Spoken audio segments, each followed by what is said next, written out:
Ya, kembali bersama kami di Newsroom, pemirsa, masih bersama dengan Menko Polhukam, Bapak Mahfud MD. Pak Menteri, kalau kita berbicara mengenai masalah terorisme yang masih sering terjadi di Indonesia, begitu Pak, bagaimana penanganan sampai dengan sejauh ini, Pak Menteri? Terorisme ya? Ya. Kalau Anda amati, sebenarnya kan 2 tahun terakhir ini terorisme turun dari waktu ke waktu ya. Ya. Dulu terakhir yang sangat mengagetkan itu tahun 2018, itu ada beberapa kecil-kecil dan seterusnya. Jadi kita tetap tangani. Oleh sebab itu terorisme itu merupakan tindak pidana.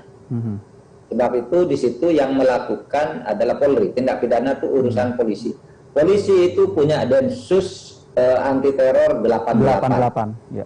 Dan itu kan hampir setiap saat menginformasikan ada penangkapan di sana sekian orang, penangkapan di sini sekian orang, disertai bukti-bukti pendahuluan yang cukup, tidak sembarang nangkap, karena nanti itu akan diajukan ke pengadilan dengan bukti-bukti yang cukup bisa dipertanggungjawabkan secara hukum, karena kalau enggak nanti bisa bebas dan kredibilitasnya nanti Densus jatuh, tidak akan dipercaya lagi oleh orang.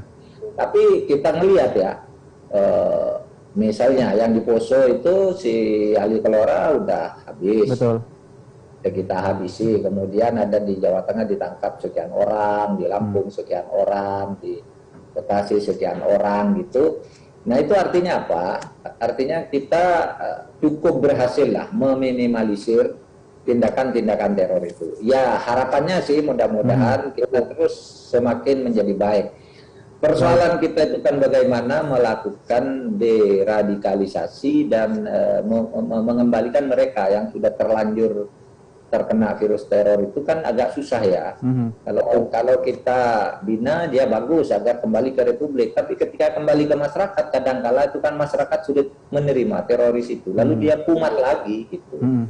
Baik, Pak Menteri, yang sedang kita pikirkan sekarang. Baik, kalau yang di Poso sudah dilumpuhkan, apakah memang bisa menjamin jaringan ini akan terhenti begitu Pak Menteri? Karena dari yang saya baca juga dari beberapa artikel gitu, terakhir tahun kemarin pada bulan Agustus pada tanggal 12 sampai 15 ini kan sudah ada 53 teroris yang ditangkap begitu ya Pak Menteri ya, yang berhasil begitu ya dari 11 daerah di Indonesia begitu Pak. Kalau kita melihat dari jaringan ini 53 ini di 11 daerah ini, apakah memang jaringan yang sama Pak Menteri? Umumnya ada kaitan dengan organisasi-organisasi teroris tertentu. Saya minta maaf kalau nyebut misalnya Jamaah Halud Daulah, Jamaah Islamiyah itu kan PBB ya, kan itu dan tindak pidananya sudah pernah dibuktikan di sini di Indonesia. Nah, pada umumnya terkait dengan itu dan itu model-model lah caranya. Oleh sebab itu kadangkala mengumpulkan uang dengan modus bahwa ini sedekah dan sebagainya. Kotak amal ya. Amal dan sebagainya.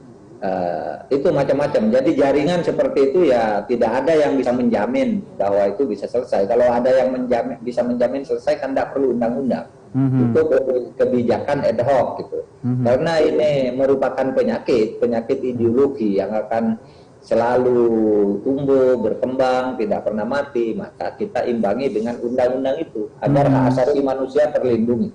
Hak asasi terorisnya dilindungi karena ada hukum yang melindungi dia untuk diproses berdasar bukti-bukti dan prosedur yang benar. Rakyat juga terlindungi dari tindakan-tindakan terorisme gitu. Maka kita membuat undang-undang itu sekarang.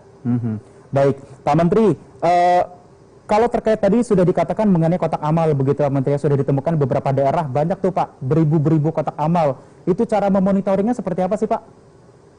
Ini cara tidak semua kotak amal ya itu biar bisa membedakan masyarakat begitu Pak mungkin. Jadi lebih banyak yang tidak. Nah, cara memonitoringnya gimana?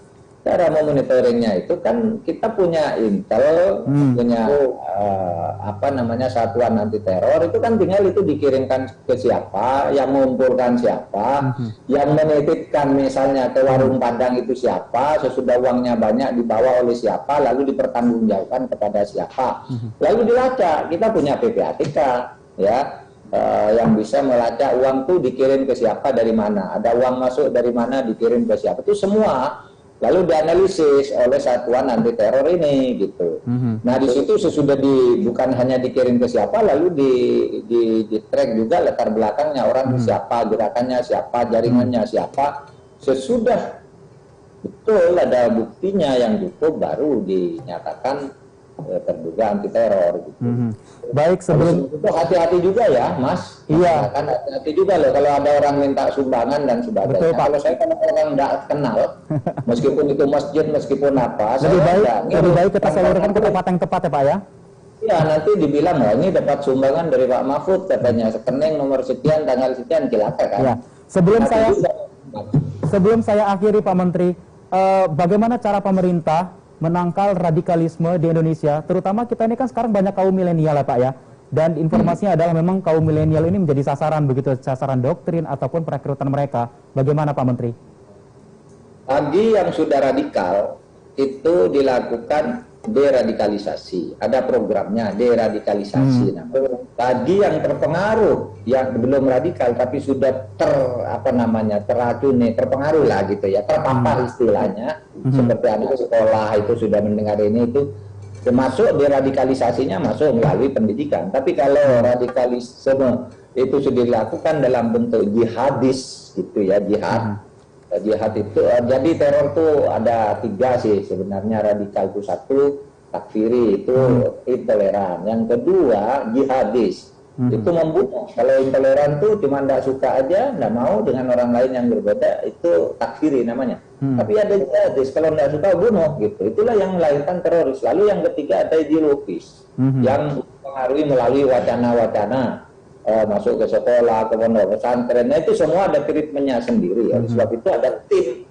deradikalisasi yang dipimpin oleh Wakil Presiden juga kan. Menteri kan melakukan apa, Menteri Agama melakukan apa, Menteri BUMN melakukan apa, dan seterusnya sudah dibagi tugasnya. Ada 11 kementerian lembaga pada waktu itu dengan tugas spesifik masing-masing. Baik, Pak Menteri, terakhir terkait dengan kondisi KKB di Papua, Pak Menteri, bagaimana sejauh ini dalam menanganinya Pak Menteri? KKB di Papua kita menggunakan pendekatan penegakan hukum gitu ya. Mereka melakukan pelanggaran ya kita kejar karena melakukan pelanggaran hukum. Tetapi secara umum untuk Papua pada umumnya kita anggap Papua itu daerah normal seperti daerah lain, dan KKB itu hanya fenomena tindak pidana di bagian tertentu dari Papua, yaitu bagian gunung di tengah gitu. Yang banyak kan di situ. Yang lain kita normalkan. Oleh sebab itu kedepannya kita menggunakan pendekatan teritorial, bukan pendekatan tempur. Nah, di dalam pendekatan teritorial ini pembangunan di Papua itu dilakukan oleh aparat organik yang disediakan oleh undang-undang, bukan oleh satuan-satuan khusus atau operasi khusus yang sifatnya rahasia. Baik. Gitu. Baik. Gitu ya. Baik, terima kasih Pak Menteri atas waktunya. Kita harapkan semoga kasus BLBI, Satgas yang dibentuk bisa diselesaikan sampai dengan tahun 2023, dan juga masalah terorisme ini bisa diselesaikan juga oleh pemerintah Indonesia. Terima kasih sekali lagi Pak Menteri atas waktunya.